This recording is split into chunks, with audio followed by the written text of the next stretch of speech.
Does trade deficits constitute a national emergency? The hollowing out of the U.S. manufacturing No, just yes or no. class. Yes or no? Yes or no, It's a sir? national emergency, sir. It does. It does.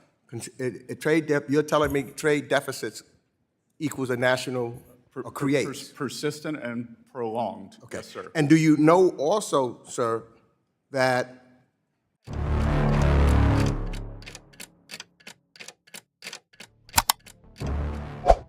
의회 증언 중 일부는 그 답변 자체보다 오히려 제도적 운영 방식에 드러나는 모순을 통해 중요성을 띠게 된다. 2025년 12월 16일 오전 하원 금융서비스위원회 회의 중 예상치 못한 전환점이 발생했다.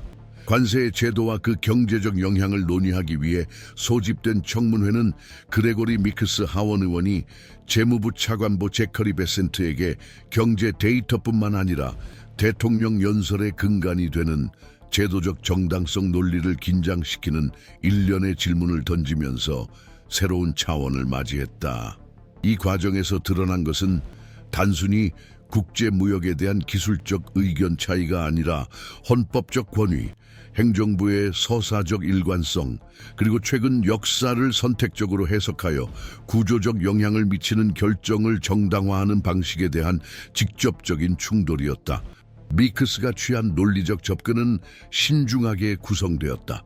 무역 적자가 정의상 국가 비상사태에 해당하는지 묻는 질문을 통해 그는 현 행정부가 일방적 조치를 정당화하는 데 사용하는 법적, 개념적 근거를 드러낼 이분법적 답변을 유도했다. 베센트의 긍정적 답변, 지속적인 적자가 실제로 비상사태를 구성할 수 있다는 점은 즉각적인 반박의 여지를 열었다. 미크스는 미국이 양당 정권 아래 40년 이상 무역수지 적자를 누적해 왔음에도 지금까지 입법 통제 메커니즘의 정지를 정당화할 만한 예외적 상황으로 간주된 적이 없다고 상기시켰다. 이 논리의 함의는 분명했다. 평범한 것을 비범한 것으로 재정의함으로써 행정부는 무역정책 수립에서 의회의 역할을 무력화시키고 있으며 이는 헌법이 규정하는 권력 분립의 논리에 반하는 것이다.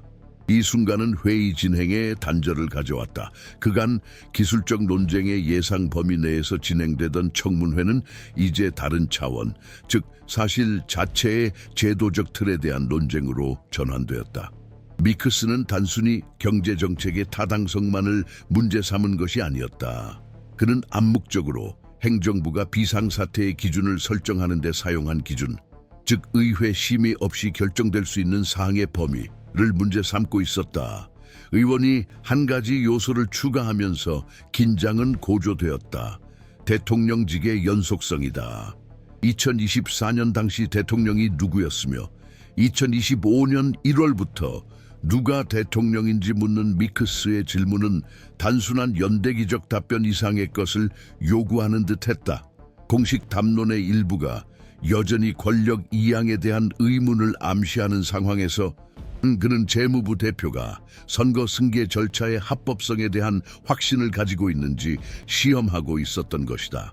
베센트의 답변 도널드 J. 트럼프는 즉각적이고 사실적이었다. 그러나 조 바이든을 대통령으로 추정되는 인물이라고 지칭하면서 차관보는 간과할 수 없는 모호함을 도입했다. 미크스는 기관적 어조를 유지하면서도 강력히 반발하며 선거제도에 의해 유효성이 인정된 임기의 법적 권위를 상대화하는 어휘의 정상화 위험을 드러냈다. 믿어지는이라는 표현의 사용, 명백한 확인 대신 정치적으로 민감한 측면을 재개하기에 충분했다. 종료된 선거를 의심하는 서사가 지속된다는 점이다. 이러한 맥락에서 청문회는 단순한 경제 감독의 장을 넘어섰다. 아직 제대로 해결되지 않은 헌법적 긴장을 간접적으로 맞서는 무대가 된 것이다. 이후 전개는 이러한 변화를 더욱 부각시켰다. 미크스는 도널드 트럼프 대통령이 최근 인터뷰에서 2024년 경제 호황에 대한 공로를 자신에게 돌리면서 당시 그는 대통령직을 수행하지 않았음, 동시에 2025년 지표에 대해서는 바이든 행정부를 비난한 점을 상기시켰다. 이러한 모순을 드러내는 데는 아이러니나 노골적인 분노가 아닌 제도적 사실의 무게가 실렸다. 공식 담론은 순간의 편의에 따라 책임을 조정하는 논리로 작동하는 듯하다. 이는 민주주의 규칙의 안정성에 주목하는 의원에게 단순한 수사적 게임 이상을 의미한다. 권력 행사의 일관성에 대한 도전이다. 따라서 이 청문회는 고립된 사건으로 주목받은 것이 아니라 그것이 드러낸 것들, 실질적인 제도적 변화를 정당화하기 위한 법적 근거의 유연한 활용, 최근 경제적 책임의 선택적 조작, 선거법적 한계를 시험하는 발언의 지속으로 인해 You don't hand matches to an arsonist, and you don't give power to an 취급될 수 있다. 그러나 동일한 사건에서 중첩되어 나타날 때 이는 권력 교체를 통해 해결되지 않은 긴장들이 여전히 제도적 운영을 가로막고 있음을 시사한다. 바로 이러한 유형의 수렴 속에서 더 큰 패턴이 드러난다. 화려한 선언이 아니라 공적 입장이 헌법 질서를 지탱하는 규칙, 선례, 해석을 다루는 방식에서 드러나는 것이다.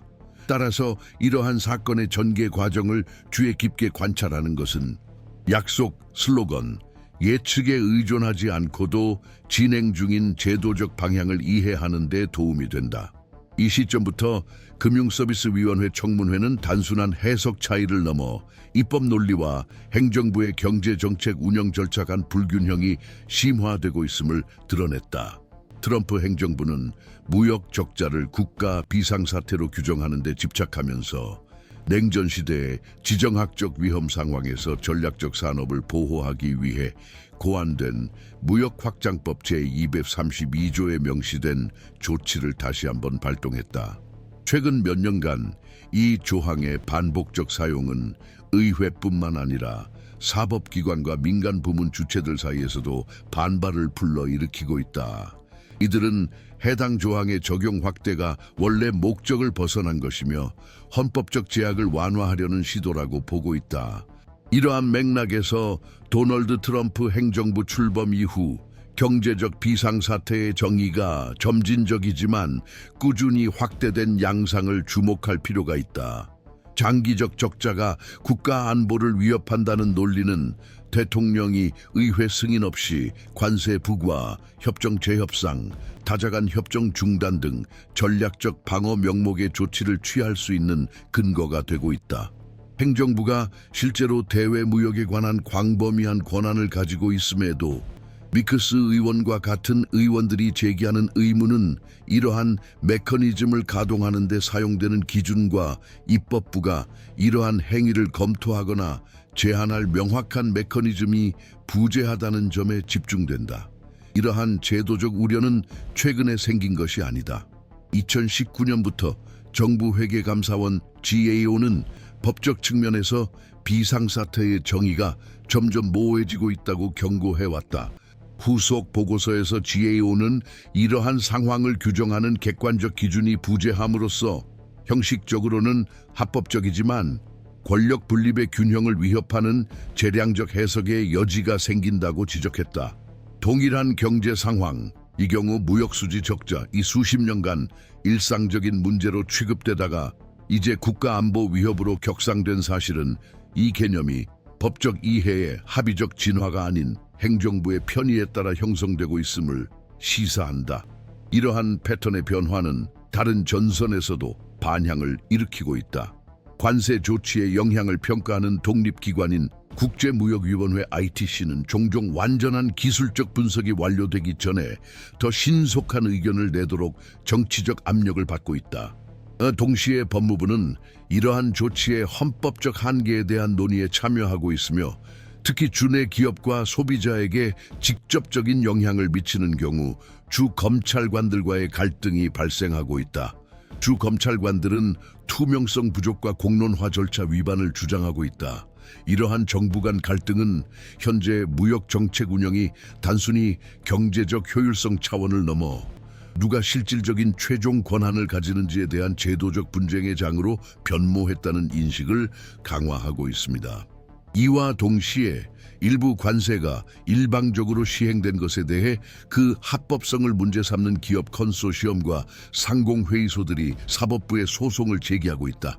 연방순회 항소법원에서 진행 중인 최소 2건의 사건에서 행정부가 1962년 법률이 부여한 법적 권한을 초과하여 충분한 실증적 근거 없이 또한 의회에 사전 공식 통보 없이 조치를 시행했다고 주장하고 있다. 지금까지 법원은 외교 정책에 대한 직접적인 간섭으로 해석될 수 있는 결정을 피하며 신중한 입장을 유지해 왔지만 채택된 조치의 빈도와 범위를 고려할 때 이러한 사법적 균형이 재검토될 수 있다는 신호가 나타나고 있다. 또한 덜 눈에 띄지만 마찬가지로 중요한 요소가 있다. 대통령 발언이 기술적 기준에 미치는 영향이다. 공식 발언이 임기 외 기간의 경제적 성과를 자신에게 돌리면서 동시에 자신의 임기 중 책임은 전가할 때 이는 기술진에게 분석과 편의성 사이의 괴리를 시사한다. 이러한 괴리는 데이터 제시 방식, 보고서 구성 방식, 심지어 공청회에서 보좌관들의 입장 표명 방식까지 영향을 미친다. 제커리 베센트 사건이 이를 잘 보여준다. 질문에 답변할 때 믿어진다와 추정된다 같은 용어를 번갈아 사용하는 그의 신중한 태도는 법적 정확성이 대통령실의 정치적 지침에 부합해야 하는 필요성과 경쟁하는 환경을 드러낸다. 행정부, 사법부, 입법부가 경제정책의 제도적 한계를 재정의하는 데 있어 수렴하는 과정은 아직 진행 중이다. 의회 검토 없이 예외적 법적 장치의 반복적 사용은 권력 분립과 연방적 균형에 관한 역사적 논쟁을 재점화한다.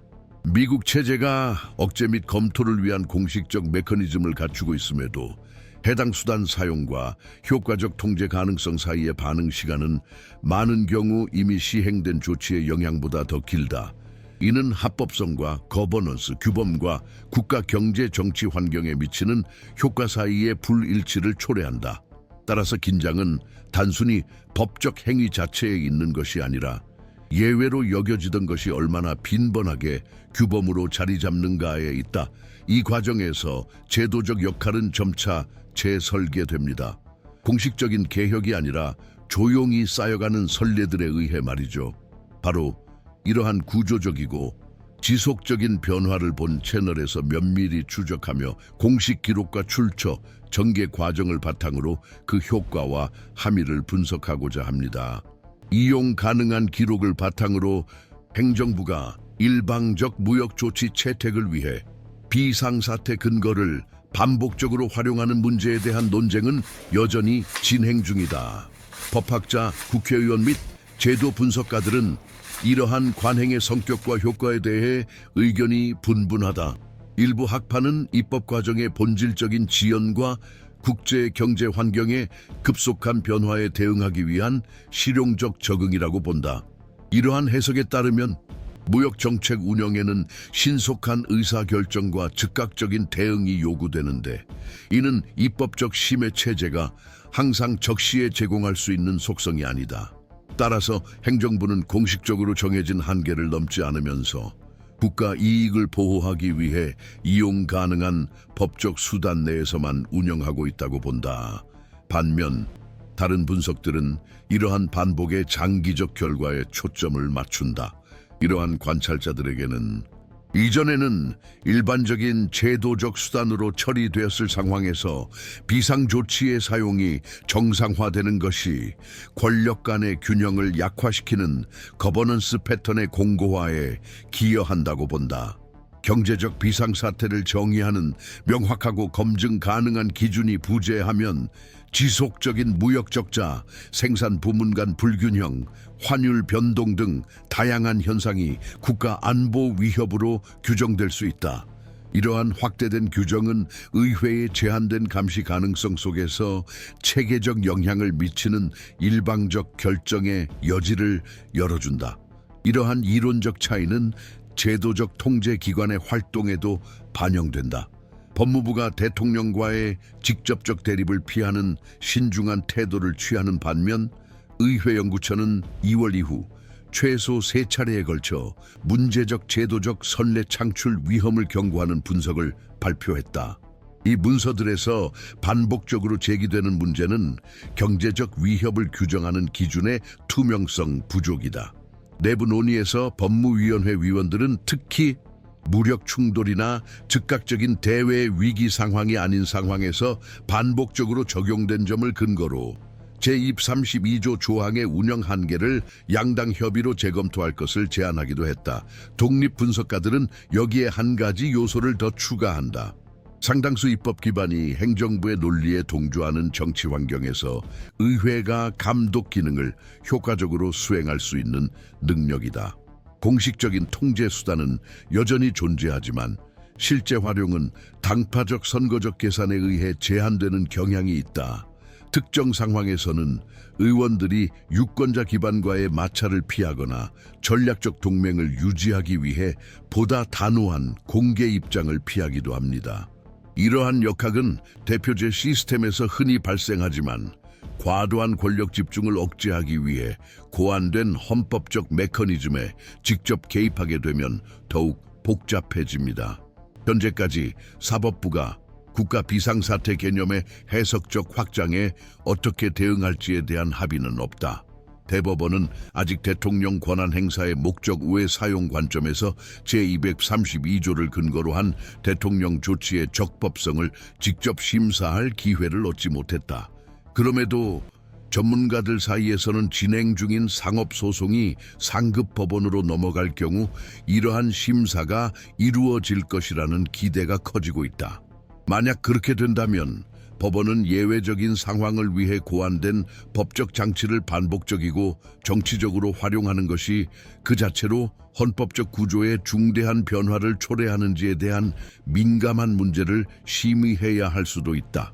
예상되는 시나리오 중 일부 분석가들은 행정부가 비상조치를 유지하기 위한 조건으로 견고하고 일관되며 검토 가능한 기술적 근거를 제시할 의무를 부과하는 보다 제한적인 판례가 등장할 가능성을 제기한다.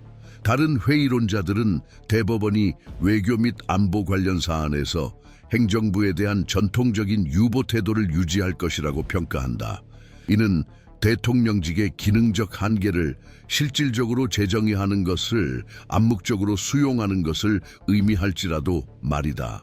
이러한 맥락에서 핵심 쟁점은 단순한 법적 문제를 넘어 제도적 차원으로 확대된다. 대통령의 의사결정 자율성과 의회의 효과적인 감독 기능 보존 사이의 균형을 어떻게 유지할 것인가? 그레고리 미크스와 제커리 베센트 사건은 결정적인 해답을 제시하기보다는 짧은 시간 안에 미국 현 기관 구조의 딜레마를 응축해 보여줌으로써 이러한 상황을 잘 보여준다. 미크스는 행정부의 주장을 최근 사건과 역사적 사례와 대조하며 특정 기술적 쟁점을 명확히 하려는 것뿐만 아니라 간접적으로 그는 국가적 차원의 결정을 뒷받침해온 해석들의 일관성을 시험하고 있었다. 신중한 답변, 정치적 기억의 선택성, 성명서 작성 시의 과도한 신중함은 권력기관들 사이뿐만 아니라 현실에 대한 경쟁적 서사들 사이에서도 제도적 행동의 한계가 끊임없이 재협상되는 환경을 드러낸다. 동시에 시스템이 여전히 반응 과정에 있다는 점을 인식하는 것이 중요하다. 입법부, 사법부, 기술기관 및 공개 토론에서 나온 다양한 반응들은 제도적 조정 및 억제 메커니즘이 비록 불균등하지만 여전히 활성화되어 있음을 시사한다. 진행 중인 논쟁은 특정 조치에 국한되지 않고 시스템 운영에서 무엇이 정상으로 간주될 것인지에 대한 정의를 둘러싼 것이다. 이 과정에서 각 청문회, 각 투표, 각 기술적 의견은 누적적 효과를 발휘한다. 개별적으로 기관의 방향을 결정하기 때문이 아니라 점차적으로 가능성의 경계를 규정하는 데 기여하기 때문이다. 이러한 이유로 이와 같은 사건들을 주의 깊게 관찰하는 것은 단순히 중요할 뿐만 아니라 필수적이다. 그들은 공식 발표에서 묘사된 상태가 아니라 실천과 망설임, 갈등 속에서 드러나는 시스템의 구체적인 상태를 세부적으로 보여줍니다. 이 채널에서는 제도적 구조와 비록 기술적으로 보이지만 결국 국가의 정치적 궤적을 형성하는 결정들의 누적적 효과에 초점을 맞추어 이러한 전개 과정을 계속 관찰하고 있습니다.